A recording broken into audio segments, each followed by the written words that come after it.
सुदामा किती गरीब होता, भगवान कृष्ण किती महान होते, का बरं मदत करू शकत नव्हते का?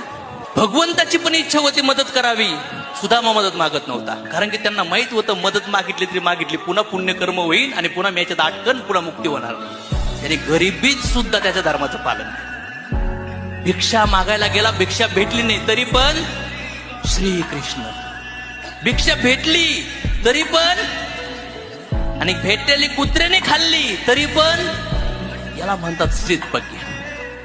रिझल्ट येऊ किंवा नाही येऊ आपलं कर्तव्य आपण सोडायचं नाही. रुक्मिणीने मदत केली, कुत्र्याने खाल्ली. रुक्मिणी म्हणली प्रभू काय झालं, तुला सांगितलं होतं कर्मात जेवढं आहे तेवढाच भोग घेता येतो.